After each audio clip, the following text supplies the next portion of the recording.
Hey dear students, welcome back to e-learning platform of GS College of Commerce, Verna. I'm Assistant Professor Rajeshwari Sharma and this lecture is for the BCom Semester 6 for subject Advanced Statistics. So, today we are going to deal with a numerical problem under the weighted aggregator index number. In last lecture as well, we have seen one problem under this method.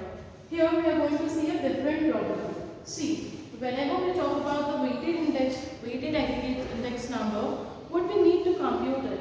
We need a base year and a current year, right? And price and quantity for both the years, that is base year as well as current year. But in this question, we have been given base year and current year. We have been given prices in the base year and the prices in the current year. But we have not been given the quantities for the base year as well as quantities for the current year. So when such type of question is given, so we have to find a lead to solve a problem. Like if some information is given which can be used to calculate the quantity. So here in this problem, when you are going to find a lead, when you will try to find a lead, so you will find that there is total value. Total value has been given. And when total value and price has been given, so we can find quantity. How? See, total value for the wheat is 50 rupees, okay, and the price of wheat is 5 rupees. Total value of wheat is 50 rupees, okay, and price of wheat is 5 rupees. Now, this 50 is the total value and this price is for the 1 kg. If total value is equals to 50 and the price of 1 kg is 5, okay, so total value is 50 and price of 1 kg is rupees 5. So what's going to be the quantity? Okay, this is the total value, this is the price. So when we are going to do total value divided by price, so we are going to get quantity. Total value 50, price 5. So quantity of rice would be 10 for the base year. Okay. Like how we have got this? Because when we talk about the total value, so total value is price into quantity. Okay. Now we have been given total value 50, price 5 and quantity we have to find out. Okay. So 50, we are going to shift this 5 to this side. As it is in multiplication, it will be there in division. 50 divided 5 equals to quantity. So 10 is equals to quantity. So we use this method in order to get the quantity, and the simple formula to get this is total value divided by price. Okay, and this is the explanation of that formula. So now move ahead and find the quantity. Let's find it for the right 2015, that is base year first. Total value divided by price. So 50 divided by 5, 10. 48 divided by 8. 48 divided by 8. It becomes 6. After that, 18 divided by 6. 18 divided by 6. It comes to 3. So quantity for the base year we have obtained. Now quantity for the current year. Again formula would be total value divided by price. So 40 divided by 4. 40 divided by 4 is equals to 10. 70 divided by 7. 70 divided by 7 equals to 10. 35 divided by 5. It comes to 7. This way we have obtained the quantity for the base year as well as current year. Now we have both the components which are required to be put under the formulas, different formulas. So now we are going to find out the values which we need to put under the different formula in order to obtain the index number. First of all, we have to find P0, Q0. 2015 is a base year, so prices of 2015 would be P0, right? And quantities of 2015 would be Q0. 2016 is the current year. Prices of 2016 would be P1 and quantity of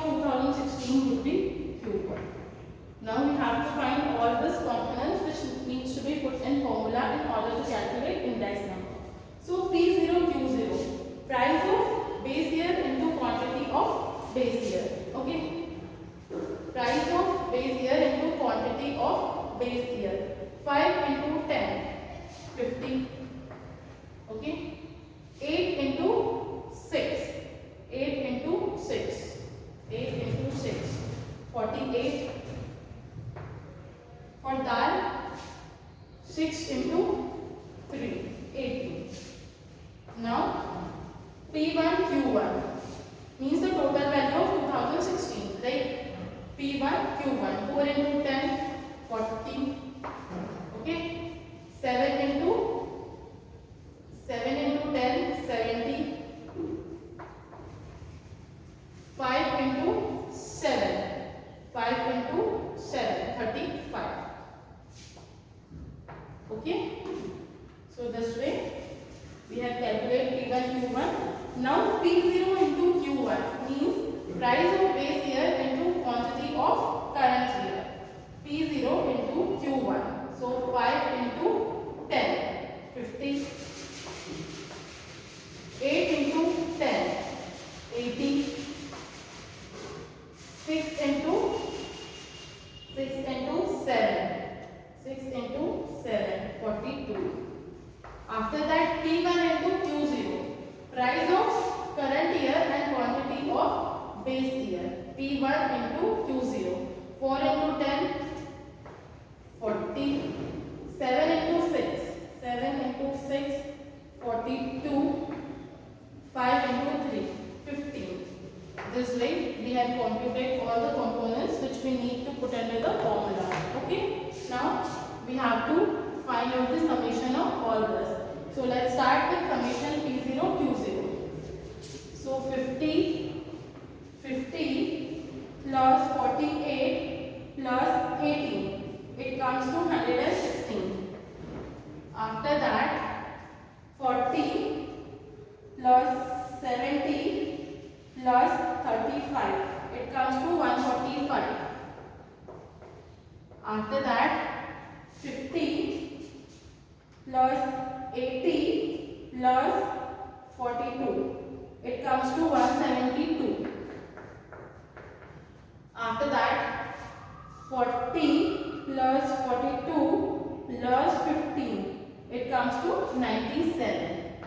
This way we have computed summation P0 Q0, summation P1 Q1, summation P0 Q1 and summation P1 Q0. Now what we have to do? We have to calculate index number by using the different formulas. What are those formulas? What are those methods? Lespier's method. After that Parshall's method. After that Fisher-Zidler index number. After that Dobbish and Bowley's method. After that Marshall and Edgeworth method. Okay. Let's start with the Lespier's method. Lespier's method.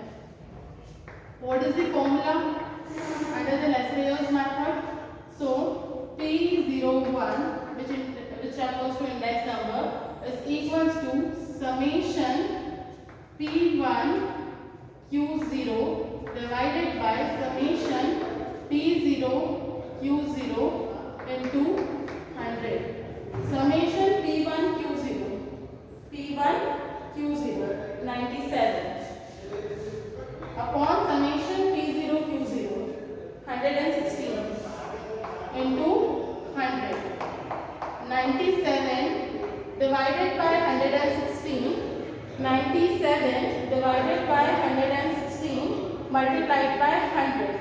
It comes to 83.62.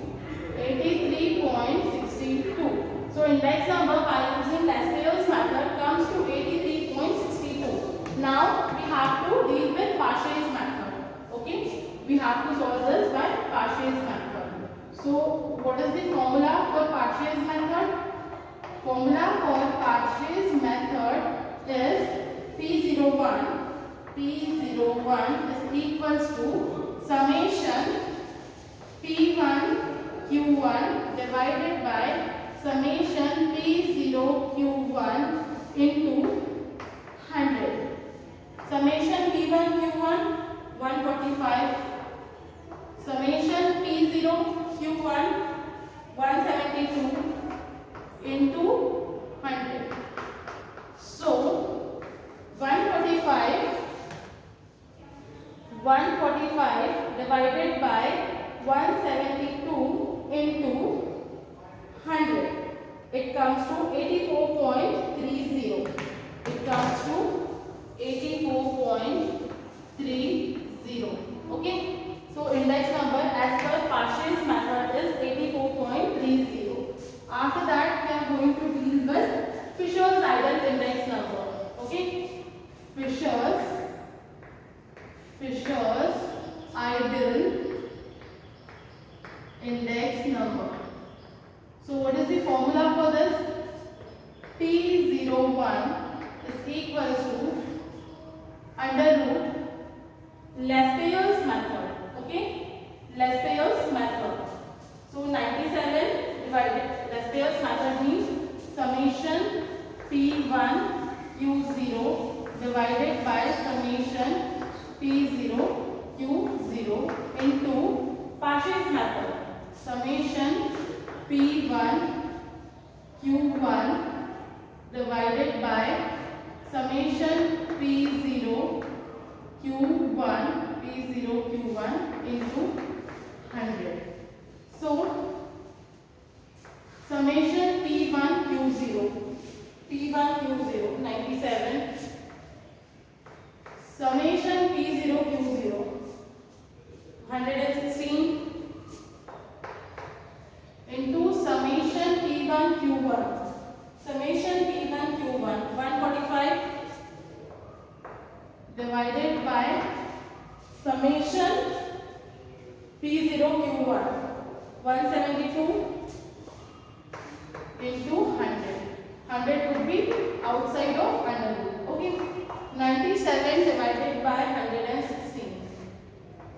97 divided by 116. We will take up to 2 digits. So 0.87. 0.87 into 145 divided by 172. It comes to 0.84. 0.84 into 100. So 0.87 into 0.84. It comes to under root 0.7308 into 100. 0.7308 under root, it comes to 0.85 into 100. So index number by using Fisher-Zidel's index number comes to 0.85 into 100 is equals to 85. So this way we are done with the Fisher-Zidel index number. Okay. Now what we have to do? We have to find out this index number by using Daubish and Bowley's method. So as I told you that Daubish and Bowley's method is the average of Laspeyer's index number and Paasche's index number into 100. Okay, so this time we will use that shortcut. So Daubish and Bowley's method. Okay, so here P01 is equals to Laspeyer's method plus Paasche's method divided by 2.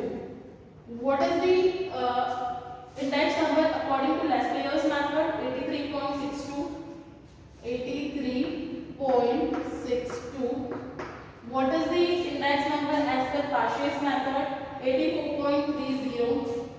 84.30 divided by 2. So index number as per Daubish and Bowley's method would be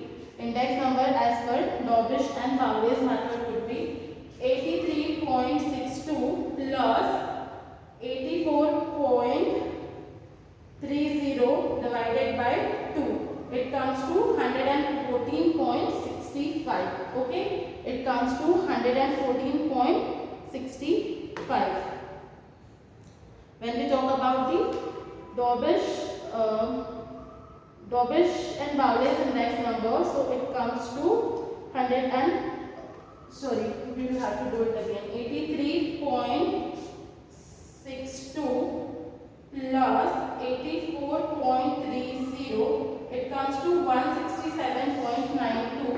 167.92 divided by 2. So 167.92 divided by 2, it comes to 83.96. 83.96. Okay. So this is your index number as per Daubish and Bowley's method. Now we are left with the last method, that is Marshall and Edgeworth method. Okay. Marshall and Edgeworth method. Marshall and Edgeworth method. What is the formula according to Marshall and Edgeworth method? So here P01 is equals to summation P1 Q0 plus summation P1 Q1 divided by summation P0 Q0 plus summation P0 Q1 into 100. So here we are going to put the values. P1 Q0 97, P1 Q1 145 divided by P0 Q0 116, P0 Q1 172 into 100. So 97 plus 145, 97 plus 145, 97 plus 145, it comes to 242. 116 plus 172, 116 plus 172, it comes to 288. 288 into 100.